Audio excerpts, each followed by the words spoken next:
APMC Talala ગીરમાં secretary તરીકે job કરતો ત્યારે 10.5 કિલોનું બોક્સ માત્ર 20 રૂપિયામાં વેચેલું, એટલે કે 2 રૂપિયા કિલો મેં કેરી વેચ્યું. અને એ જ એપીએમસી ની અંદર હું 2022 ની અંદર જ્યારે નિવૃત્ત થયો ત્યારે 2000 નું બોક્સ વેચેલું. આ વર્ષે છેલ્લું વર્ષ છે. ગયા વર્ષે ચિક્કાર આંબાની અંદર મોર આવ્યો, ચિક્કાર. પણ એટમોસ્ફિયર ને કારણે કેરી 100% માંથી માત્ર 10 થી 15%.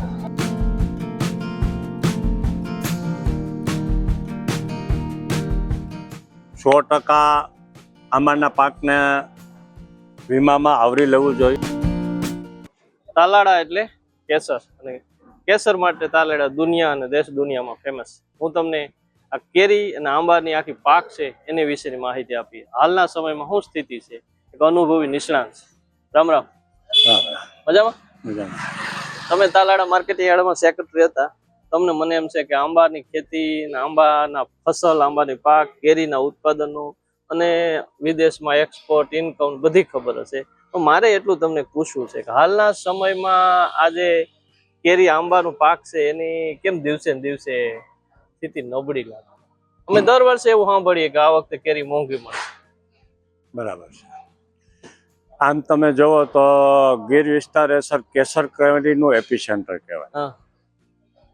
બદલાતા સમયને કારણે જનરલી આંબાને ગ્લોબલ વોર્મિંગની જબરજસ્ત ઇફેક્ટ છે. અનિયમિત વરસાદ, અનિયમિત ઠંડી, અનિયમિત તાપ. આંબાની જાત એવી છે કે બહુ સેન્સિટિવ છે. મારી દ્રષ્ટિએ 15 ડિગ્રીથી નીચે ઠંડી ન હોવી જોઈએ અને 35 ડિગ્રી ઉપર તાપમાન ન હોવું જોઈએ. આ બેની વચ્ચેનું કન્ટિન્યુ ઋતુનું સમતોલ હોય તો કેરી થાય. બરાબર. છેલ્લા વર્ષોની અંદર મેં એપીએમસી તાલાલા ગીરમાં સેક્રેટરી તરીકે જોબ કરતો ત્યારે 10.5 કિલોનું બોક્સ માત્ર 20 રૂપિયામાં વેચેલું, એટલે કે 2 રૂપિયા કિલો મેં કેરી વેચ્યું. અને એ જ એપીએમસી ની અંદર હું 2022 ની અંદર જ્યારે નિવૃત્ત થયો ત્યારે 2000 નું બોક્સ વેચેલું. આટલો જે ડિફરન્સ છે. કેરી નું વાવેતર વધ્યું છે પણ દિન પ્રતિદિન ઉત્પાદન ઘટ્યું. ઉત્પાદન ઘટવાના મારી દ્રષ્ટિએ જે કાંઈક કારણો છે મેં તમને કીધું, જબરજસ્ત કારણો ગ્લોબલ વોર્મિંગની ઇફેક્ટને કારણે કેરીનું ઉત્પાદન દિન પ્રતિદિન ઘટે છે. અને આવનાર દિવસમાં આમાં કઈ મસુભાઈ કોઈ બદલાવ આવશે?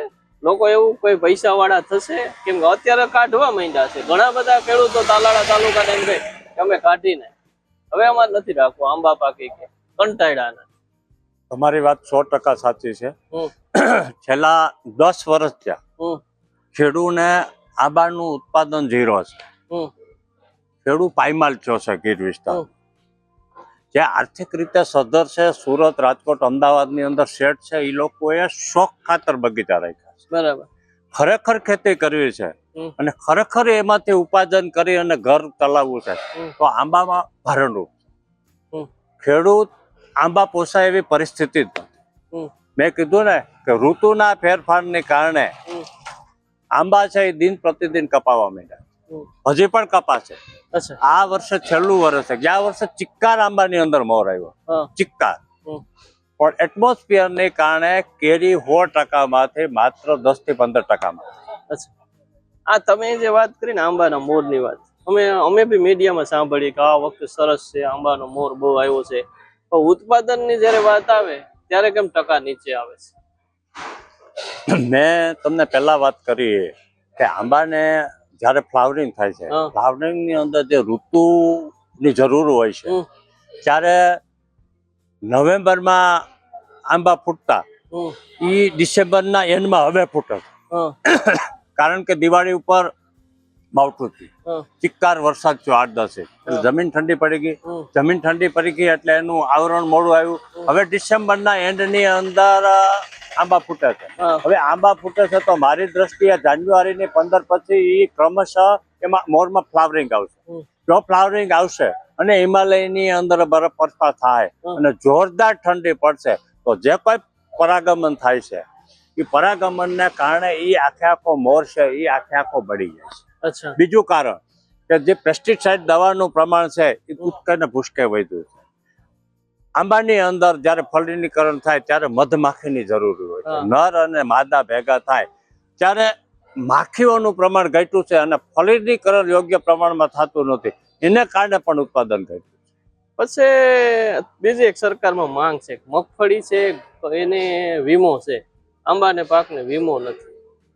તમને આ બાબતમાં ખબર ખરું કે હા સાચી વાત છે કે સરકાર આ આંબા પાકમાં કોઈ વીમો નથી આપતી, તો એવું હોવું જોઈએ?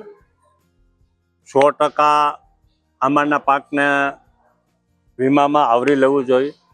તાલાળાના માજી ચેરમેન કિરીટ પટેલ કરીને હતા, હું એની સાથે સેક્રેટરી તરીકે હતો. અસંખ્ય વખત ગુજરાત સરકારમાં રજૂઆત કરી, કારણ કે આંબાનો પાક છે એ ડિસેમ્બરમાં ચાલુ થાય અને મેના એન્ડમાં પૂરો થાય છે.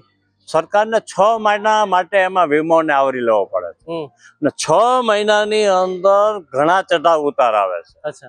ઠંડીની ઇફેક્ટ થાય છે, ગરમીની અંદર થાય છે, વાવાઝોડું પણ આવે છે અને એમાં વરસાદ પણ આવે.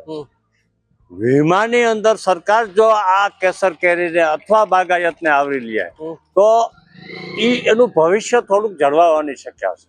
બાકી ગીરની કેસર કેરી આ જ સિચ્યુએશન, આ જ પોઝિશન આવું ને આવું રહેશે તો ગીરની કેસર કેરી આવતા દિવસોમાં નેસ્ત નાબૂદ થઈ જશે, એમાં કોઈ શંકા નથી. પછી આ ગીરના વાતાવરણમાં બીજી કોઈ કેરીનું કે આ ગ્લોબલ ને કોઈ ટકી શકે એવી કોઈ જાત ખરી? હજી સુધી મારી દ્રષ્ટિએ ઈ એરિયો છે એ માત્ર ને માત્ર કેસર કેરીનો એરિયો છે.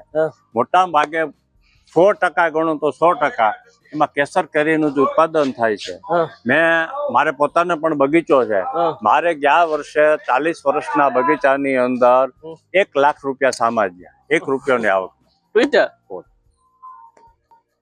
તો એ બીજી કોઈ એમાં કોઈ જાત કે કોઈ માની લો કે આમાં પેલી એક જાપાનની કેરી આવી છે ખબર છે, એવું પછી કોઈ સેટ નથી થાય? ઓલરેડી ગુજરાતની અંદર અને ગુજરાતના ગામડાઓની અંદર લોકો કેસરની કેરીથી ટેવાયેલા છે. ગમે તે કેરી ગમે ત્યારે ગમે એ લોકો નથી ખાતા. માત્ર કેસર જો તો કેસરની અંદર સ્મેલ સારી છે, કેસર છે એ ચામડીમાં પાતળી છે, એની મીઠાશ સારી છે, એમાં 10% જેવો શુગર આવે છે અને કેસર છે એ ફોરેનની અંદર પણ એની ડિમાન્ડ સારી છે. એક્સપોર્ટ પર ખાસા પ્રમાણની અંદર યુકે અને આરબ કન્ટ્રીમાં થાય છે. એટલે કેસર છે એ જ બેસ્ટ કેસર છે, એને જ લોકો પસંદ કરે. તો કેસરનું સ્થાન લે એવું તમને ન્યા કોઈ એવી કોઈ શક્યતા નથી? ના, તો કેસર જ ઓપ્શન છે. કેસર જ. બરાબર. હવે ખેડૂતો આજની યુવા પેઢીમાં કોઈ નવો બદલાવથી કરશે તો એમાં કઈ બે ફેર પડશે? એટમોસ્ફિયર થી કોઈ મોટો ગુરુ નથી. વાતાવરણ થી કદાચ વૈજ્ઞાનિકો આવે, ગમે તે કરે. આ કોઈ એવી નાની વસ્તુ તો નથી કે એને પેક કરીને ઉછેરી શકો, તમે કોઈ યોગ્ય વ્યવસ્થા કરી શકો. વાતાવરણ થી બીજી કોઈ વસ્તુ શક્ય નથી. વાતાવરણ સારું હશે તો ઉત્પાદન થશે, વાતાવરણ સારું ન હોય તો ઉત્પાદન નહીં. તમે તમારા કાર્યકાળમાં માર્કેટિંગ યાર્ડમાં કેવી કેસર આવતી, એ દિવસો કેવા?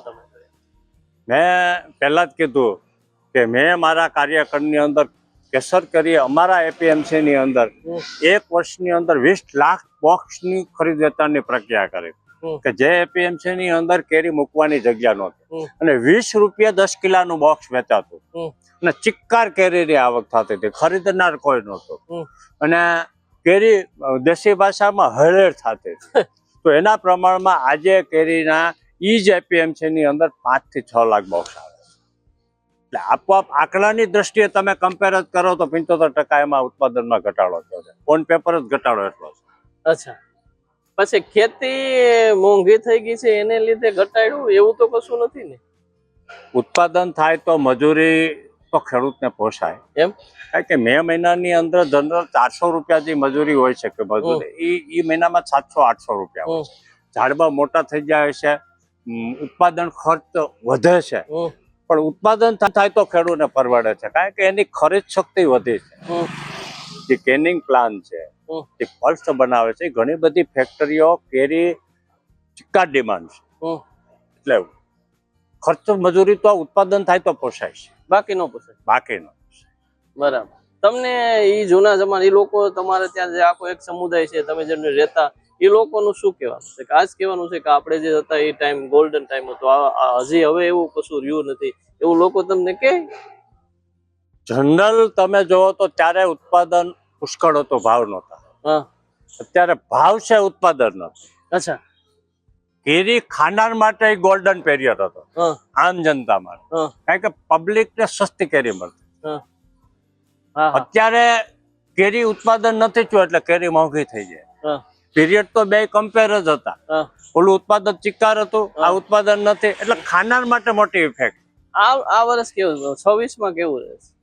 અત્યારે ડિસેમ્બરની અંદર, ડિસેમ્બરના એન્ડમાં મોર આવવાનો ચાલુ થયો છે. હા અત્યારે જે ઠંડી છે ને આના વાતાવરણ છે, અને આના એટમોસ્ફિયર 15 માર્ચ સુધી રહે તો કેરીનું ઉત્પાદન ચિક્કાર થાય. એમ સારું રહેશે. ઓકે, ભલે ગમે એટલા બીજા વર્ષો ગમે એમ ગયા હોય, પણ એમનો અનુભવી છે અને એને આખી અડધી બધી મોટા ભાગની જિંદગી 58 વર્ષે એ તાલાડામાં કાઢી છે. એમનું બી કેવું છે કે જો આવું રહેશે એટમોસ્ફિયર તો આવનાર વર્ષ છે ને ગુજરાતીઓ માટે અને દેશ માટે કેસર કેરી સારી અને સસ્તી રહેશે. અમે કેસર કેરીના ઘણા બધા વિડીયો બી બનાવ્યા છે. અમારી પોઝિટિવ વાત કરીને યુટ્યુબ ચેનલ છે, તમે જોજો. ગુજરાતમાં જ્યાં જ્યાં લોકો રહેતા છે, અનુભવી નિષ્ણાંત PhD કરેલા જે લોકો હોય છે, એમને તમને મળવાનો પ્રયાસ કરતા હોય છે. બસ આટલું. ફરી મળશું નવા વિષય સાથે. ત્યાં સુધી રજા આપો. જય જય ગરવી ગુજરાત.